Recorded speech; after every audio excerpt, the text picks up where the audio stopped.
समूह का मतलब है सब, सामुदायिक।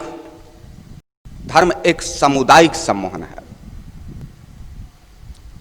समूह का मतलब हिंदू भी, मुसलमान भी, सिख भी, ईसाई भी, आदि आदि जितने भी इस पृथ्वी पर धर्म है। समूह का मतलब सब, पर सबसे सब सम्मोहित नहीं होते। आप हिंदू हो तो आप मुसलमान से सम्मोहित नहीं हो। अल्लाह ताला क्या कर रहा है, नहीं कर रहा है, कितने वक्त का नमाज पढ़ना है, ना पढ़े तो वो हमें जन्नत देगा कि जहन्नुम देगा, आग में जलाएगा कि स्वर्ग में रखेगा, उससे आप सम्मोहित नहीं हो। ठीक उसी प्रकार से मुसलमान के लिए हिंदू मूर्ति पूजा कर रहा है कि गंगा नहा रहा है कि क्या कर रहा है, नहीं कर रहा है, उससे उसको फर्क नहीं पड़ता, उससे समूह नहीं, उससे वह सम्मोहित नहीं है। इसलिए सामूहिक नहीं कह सकते, सामुदायिक। धर्म सामुदायिक है। धर्म का मतलब समुदाय है, समुदाय का मतलब धर्म है। इसलिए धर्म सामुदायिक सम्मोहन है, धर्म सामूहिक सम्मोहन नहीं है। धर्म एक सामुदायिक सम्मोहन है, समुदाय में बटा हुआ। आप देखोगे इस पृथ्वी पर जितना समुदाय है उतना ही आप धर्म कहो। जितने समुदाय के लोग रह रहे हैं इस पृथ्वी पर उतने प्रकार के धर्म रह रहे हैं। जितने प्रकार का धर्म इस पृथ्वी पर है उतने ही प्रकार का प्रार्थना पद्धति है। जितने प्रकार का प्रार्थना पद्धति है इस पृथ्वी पर उतना ही भगवान है इस धरती पर। इसलिए जो आपका भगवान है वह उसका भगवान नहीं, जो उसका भगवान है वह आपका भगवान नहीं।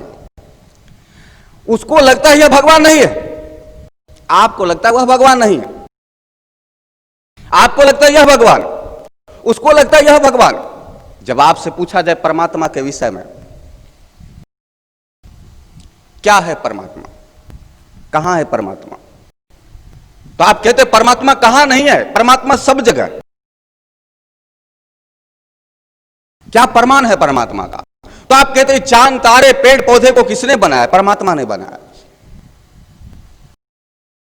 आप कहते हो इस धरती को परमात्मा ने बनाया है। आप कहते हो आसमान को परमात्मा ने बनाया है। आप कहते हो सूर्य चांद तारे को परमात्मा ने बनाया है। आप कहते हो मुझे और तुम्हें परमात्मा ने बनाया है। आप कहते हो आदमी और जीव चराचर को परमात्मा ने बनाया। यह आप कहते हो, यह आपको लगता है आप कहते हो, लेकिन आप सम्मोहित होकर कहते हो। जब आप कहते हो चांद को परमात्मा ने बनाया है, जब आप कहते हो धरती को परमात्मा ने बनाया, तो आप भली भांति जानते हो धरती एक ही है, आप भली भांति जानते हो चांद एक ही है। जब आप कहते हो सूर्य को परमात्मा ने बनाया है, तो आप भली भांति जानते हो सूर्य एक है। जब आप कहते हो ये तारे सितारे को परमात्मा ने बनाया, तो आप भली भांति जानते हो जो तारे सितारे जो यहां है सब जगह है, इसलिए उसको भी परमात्मा ने बनाया, ये भली भांति जानते हो। लेकिन नहीं, जब आप कहते हो चांद को परमात्मा ने बनाया है, तो आपका कहने का तात्पर्य अलग होता है, आपका कहने का अर्थ अलग होता है। जब आप कहते हो आदमी को परमात्मा ने बनाया है, तो आप नहीं कह रहे, आप सम्मोहित होकर कह रहे। इसलिए जब आप कहते हो तो जो सम्मोहन का जो सीमा है, उस सम्मोहन के सीमा में कैद होकर कहते हो, आप उससे बाहर निकल कर नहीं कह रहे। जब आप कहते हो आदमी को परमात्मा ने बनाया है, तो आपका आदमी का मतलब है हिंदू का आदमी, आपका आदमी का मतलब है मुसलमान का आदमी, आपका आदमी का मतलब है सिख ईसाई आदि का आदमी। यानी आपकी दुनिया उतनी है जितनी मुसलमान की दुनिया है, आपकी दुनिया उतनी है जितनी कि हिंदू की दुनिया। दुनिया बेशक बहुत बड़ी हो, पर आपके लिए बड़ी नहीं है। आप सिर्फ कह सकते हो देखो तो अंत नहीं है, हर तरफ फैला है, संसार का अंत नहीं है, परमात्मा ने कितना कुछ बना दिया, ये आप कहते हो। लेकिन आपका दुनिया का अंत है, आपकी दुनिया का सीमा है। आप सम्मोहित होकर आप जितनी दुनिया को देखते हो उतनी दुनिया का ही विश्लेषण करते हो। इसलिए जब आप कहते हो यह सूर्य को परमात्मा ने बनाया है, सूर्य एक है, इस बात को आप जानते हो, लेकिन फिर भी आपका सूर्य अलग हो जाएगा और मुसलमानों का सूर्य अलग हो जाएगा। आप कहोगे इस सूर्य को राम ने बनाया, कृष्ण ने बनाया, मुसलमान कहेगा नहीं, इसको अल्लाह ने बनाया। ईसाई कहेगा अल्लाह ने नहीं, इसको जीसस के पिताजी ने बनाया है। इसलिए जब आप सूर्य की तरफ देखोगे तो आपकी दृष्टि सूर्य की तरफ और मुसलमान की दृष्टि सूर्य की तरफ, ईसाई की दृष्टि सूर्य की तरफ अलग अलग हो जाएगा। जब आप कहते हो इस धरती को परमात्मा ने बनाया है, बात साबित हो गया। जब धरती को परमात्मा ने बनाया तो फिर लड़ाई किस बात का? परमात्मा ने नहीं बनाया ना। जब आप कहते हो आदमी को परमात्मा ने बनाया है, बात पक्का हो गया कि जब आदमी को भी परमात्मा ने बनाया तो फिर अब विवाद खत्म। लेकिन नहीं, जब आप कहते हो इस धरती को अल्लाह ने बनाया तो आपकी धरती का एक सीमा तय हो गया। अल्लाह की धरती उतनी है जितनी दूर तक मुसलमान निवास कर रहे, जितनी दूर तक मुसलमानों का निवास है उतनी दूर तक अल्लाह की धरती है। और जिस धरती पर अल्लाह नहीं है उसे कब्जा करने की कोशिश कर रहा है। इसका मतलब धरती एक है, सूर्य एक है, चांद एक है, पर दृष्टि अलग अलग हो गई। ये दृष्टि अलग अलग हो गई, ये दृष्टि अलग अलग होने का कारण है समुदाय का सम्मोहन। आपसे पूछा जाए धर्म क्या, तो आप धर्म का विश्लेषण वही करोगे जो आपके समुदाय में चलता है। आप धर्म का विश्लेषण आप ऐसा नहीं करोगे कि जो पाकिस्तान में चल रहा हो, जो इस्लाम में चल रहा हो, नहीं, जो आपके समुदाय में चल रहा हो आपका धर्म का विश्लेषण वही होगा। जब पूछा जाएगा धर्म क्या है, किसी हिंदू से पूछा जाएगा धर्म क्या है, इनका विश्लेषण समुदाय के अनुसार होगा। और जब इस्लाम से मुसलमान से पूछा जाएगा कि धर्म क्या, तो उनका विश्लेषण उनके समुदाय के अनुसार से होगा। ईसाई से पूछा जाए धर्म क्या, तो उनका विश्लेषण समुदाय के अनुसार होगा।